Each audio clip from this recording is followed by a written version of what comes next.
Hello and welcome to the Flix Forum podcast, where each episode we go back and we look at a Netflix original film in the order of release. This is our 9th day of our 12 Days of Christmas special, where we're putting out an episode every day during this festive season. Today we have Netflix 354th film from 2021.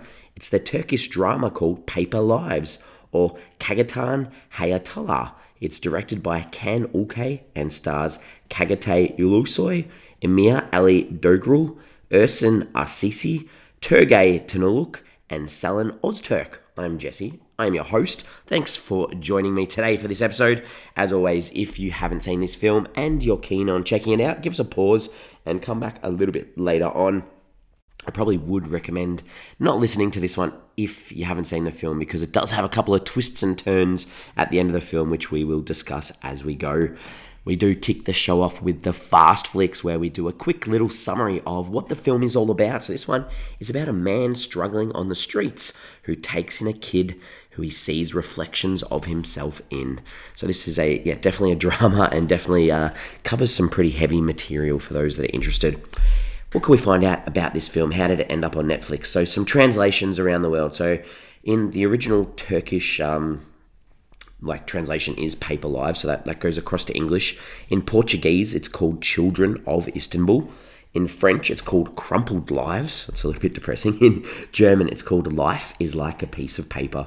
That's a very literal translation. In Japanese, it's Every Day is a Song. Not sure. Not sure on that one. In Romanian, it's The Neighborhood of Survival. We'll talk a little bit more about that with some very in-your-face stuff. In Chinese, it's called Life Without Weight. So the alternative Turkish title for this was Struggle Stalemate, which is interesting. So Struggle Alley is the street that they live on, and we see that quite visually in the film at times too.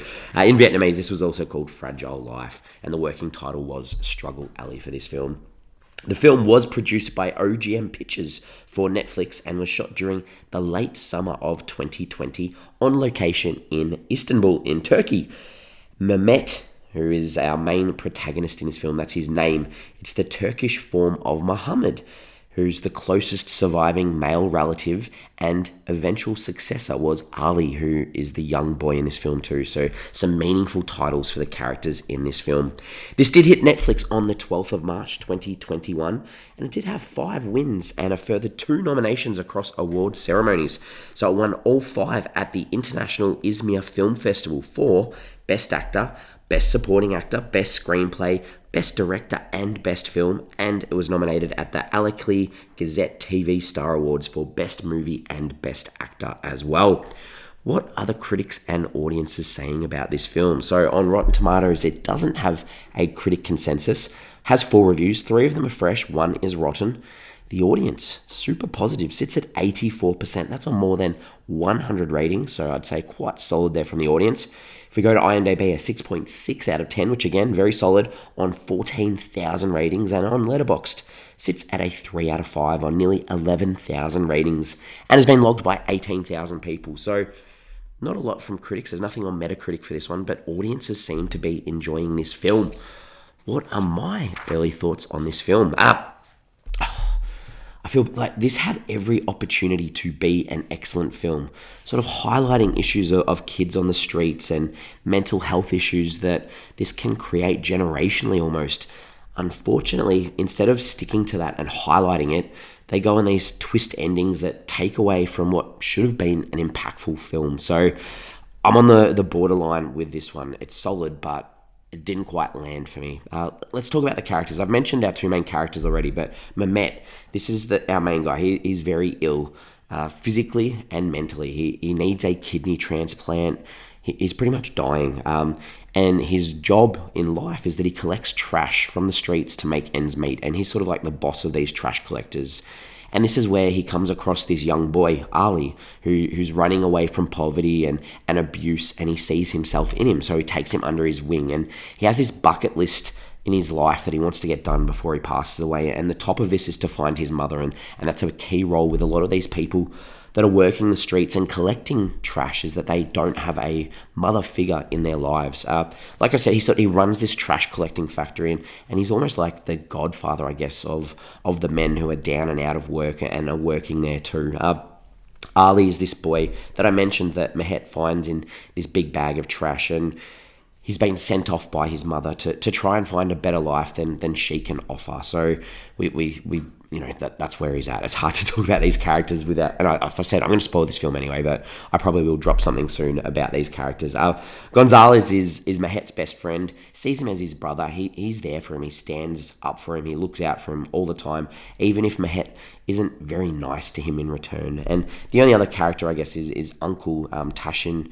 He's the guy who took Mehmet in as a kid and has supported him and is still worried about him, even though he's older, like Mehmet's older, and he has no control over the actions that he takes. And I guess that Mehmet still acknowledges him and respects him because he's very concerned about what Uncle Tashin's going to think of him, and he doesn't want him to know about him taking Ali in because I think he's fearful of his reaction and his thoughts. The director for this film, Can Ulkay, Turkish director, 11 credits, nothing I've heard of. This is decently put together, so impressive effort there. Let's talk about some scenes. What are some scenes that stood out? What are some scenes that I didn't necessarily like in this one? So the opening long shot, or the long take, it was super impressive. Going through the high class of Istanbul, the rich, the famous, and then finishing on Mehmet with this big bag of trash, sort of getting out of the way of life almost. The cinematography of the city, that was lovely throughout. It was just shot so perfectly. I'll talk a bit about that with Istanbul as a city later on too. I think that they have these birthday parties, the people that are struggling in life, and they have these parties and because no one knows when their actual birthday is, and all these people at the birthday party, they talk about their wishes. What's their wish that they want? And there's this one kid, and he says that he wishes to die because his mum's passed away, and it was when he was little, and he says that if he dies when he's older, his mother's not going to recognize him when they're back together. I just thought that was so sad and emotional. And then there's a scene where Mehmet finds Ali passed out from sniffing glue, and they sort of go at each other. Why did you hit me? I wanted to wake you up. Get off me. You're breaking my heart. And he has this photo that is of his mother that gets ripped up. It was just such an impactful scene and so sad. Some scenes that didn't necessarily work. There's a scene where Mehmet, he hears the noise coming from the trash pile, and it's Ali that's hiding in there. And he gets this piece of wood just to go after it. Just a little bit weird. There's this bathing pool scene. All the men go to clean once a week that Mehmet pays for them, and they just have this water fight. I just thought that was really lame. Mehmet, he goes to order a cake, and outside the shop, Ali screams, and he's like, this lady tried to take me away, and Mehmet goes nuts. He goes on the streets yelling at women. He hits Gonzi. I don't know, I understand after watching the film what it's trying to show. It just didn't work in the first watch. The birthday party I mentioned before, Ali rocks up, and he comes into frame, and Mehmet's just like, did you go and pee? It was weird dialogue, just showing the overprotectiveness of him as well.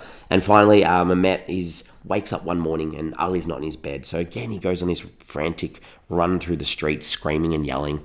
I don't know, it just didn't work the first watch. And I think as we get to the second watch, maybe it would work a little bit better. But it'd be too obvious. Anyway, the themes, the ideas in this film. Obviously, kids doing it tough on the streets is a big theme. Apparently, in Turkey, there are 38% of children that live in extreme poverty. That's wild. That's so bad. That idea, obviously, of abandonment and mother issues, and the idea that mothers always want to protect, but they can't at times. There's obviously violence, there's abuse, there's glue sniffing, there's childhood trauma, mental illness, the idea of separating your dreams from reality and imagination too. And death, dying, it's not a problem. It's more about the dreams that you have. And if you don't get to fulfill those dreams before you do pass away, family, creating your own family. And family obviously comes in many different shapes and sizes too. Istanbul is a city too, the nice modernity and the rough areas where people struggle, and that blatant struggle alley street sign that you see that's quite in your face.